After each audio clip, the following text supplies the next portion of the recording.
Bon, ça fait bien un mois que j'ai pas posté un épisode de promenade de chien, hormis évidemment l'épisode 191 la semaine dernière, qui mettait en scène Savannah de la chaîne Autiste et compagnie. Une chaîne que je vous invite fortement à découvrir. N'hésitez pas à vous abonner et à poser un petit pouce. En fait, Savannah elle a une formation en sociologie et c'est un petit peu la couleur en fait des vidéos qu'elle propose. Qui s'écarte un tantinet des vidéos de témoignages comme je peux faire, c'est plutôt intéressant dans la mesure où c'est complémentaire avec le reste. Bon, tout ça, ça explique pas pourquoi j'ai fait le mort depuis un mois. Mais en fait, la raison est simple, c'est que j'ai été incarcéré. Oh, je déconne. Non, j'étais pas en prison. Par contre, j'étais bien prisonnier de mes ruminations. J'ai beaucoup ruminé parce que je traverse des bouleversements dans ma vie, notamment au niveau professionnel. Ce qui se passe en gros, c'est qu'il y a un mois, je suis tombé sur une offre d'emploi pour un poste qui m'intéressait vraiment dans la mesure où c'est un peu ça que je veux faire depuis plus de 10 ans. Et du coup, sans trop réfléchir, j'ai postulé me disant que je vais voir ce qui se passe. Et ça s'est plutôt bien passé puisque finalement, j'ai été sélectionné, j'ai passé différents examens et au final, j'ai été reçu. En clair, j'accompagnerai plus des adolescents en situation de handicap, mais cette fois des adultes, et ces adultes seront des étudiants qui seront peut-être amenés à accompagner ces mêmes enfants en situation de handicap. Ça veut dire que ma place n'est pas du tout la même, et je le vis pas mal comme une forme de gratification, comme une évolution par rapport à mon parcours professionnel, et c'est pas sans conséquence parce que actuellement je suis en poste depuis 10 ans dans un établissement qui me convient et des missions que je maîtrise. Là je me retrouve finalement à changer de métier, à repartir un petit peu à zéro, en me remettant en posture d'apprenant, et c'est à la fois grisant mais flippant aussi. Quitter un endroit que je maîtrise au point où je suis quasiment en pilote automatique,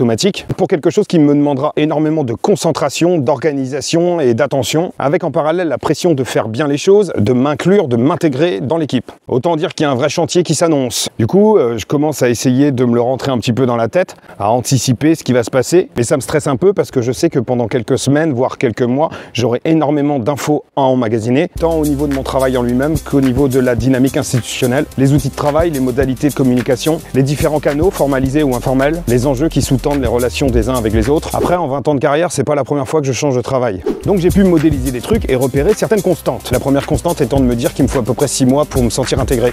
Et qu'une fois que je maîtrise et que les gens comprennent à peu près comment je fonctionne, ça le fait. Bon, de toute façon, on verra, je commence en septembre. Alors je vous cache pas que durant ce processus de recrutement qui a duré un mois, je suis passé par énormément de questionnements et de doutes, me demandant clairement si ça valait le coup de lâcher la proie pour l'ombre, dans la mesure où je sais ce que je quitte, mais je sais pas ce que je vais découvrir. Et c'est vrai qu'à mesure où j'ai franchi les étapes de la sélection, où je me rapprochais finalement de l'objectif, j'ai été saisi par un double mouvement. À la fois, j'avais vraiment envie de réussir, et à la fois, ça me faisait un petit peu flipper, parce que tu t'attaches à des endroits, tu t'attaches à des gens, tu as établi quelques routines, des repères, ce qui fait que finalement, tout est un petit peu prévisible, mais en même temps, je suis conscient que chez moi, j'aurais tendance à éviter certaines situations qui généreront beaucoup trop de bouleversements, sans me dire que peut-être je pourrais avoir mieux, du moins quelque chose qui me correspond beaucoup plus. C'est comme si dans ma vie, j'allais tout le temps projeter des idéaux, sans chercher à les atteindre, et qu'au moment où je me retrouve en passe d'y arriver, là je me retrouverai dans une espèce de bagarre intérieure, avec d'un côté l'idéal que je m'étais fixé, et de l'autre tout ce que j'ai mis en place pour passer le temps et m'accommoder de ma situation, qui me permettait de bien vivre les choses, vu qu'une petite voix me disait que cet idéal, j'y parviendrai jamais,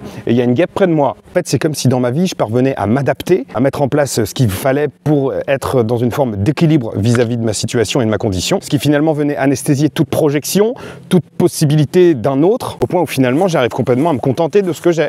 Et ça, je l'ai particulièrement ressenti depuis un mois, parce que je me suis retrouvé à faire des balances décisionnelles entre un choix et un autre, le connu, l'inconnu, alors qu'en théorie ça fait des années que le choix était fait. En fait, je pense que le choix aurait été moins difficile si j'étais malheureux dans mon taf. Mais la question est, est-ce que je me sens pas malheureux finalement parce que j'ai des repères? Enfin bon, maintenant la question se pose plus puisque ça fait un peu plus d'une semaine que c'est officiel. J'ai pu en parler à mon travail, à ma direction, à mes collègues. Tout le monde a bien pris la chose et tout le monde pense que ça me correspond. Autant dire que je bénéficie de beaucoup d'encouragement. Par contre, pour moi maintenant, la question c'est, est-ce que je parviendrai à rester en lien avec les gens de mon ancien taf, vu que je serai complètement investi ailleurs? Et finalement, est-ce que je parviendrai à me détacher de l'ancien pour m'investir pleinement dans le nouveau? Parce que quand ça fait 10 ans que tu es dans un endroit, le nouvel endroit souffre parfois de la comparaison vis-à-vis de l'ancien. Mais là-dessus, je me dis que vu que c'est pas du tout le même travail et que c'est pas les mêmes fonctions, a priori, il n'y aura pas forcément de comparaison. À la limite, je pourrais comparer vis-à-vis de moi-même, par rapport à mon ressenti, à la teneur des relations que je peux avoir avec mes collègues, etc., la charge de travail, mais pas par rapport au boulot en lui-même, vu que c'est pas du tout le même champ d'intervention.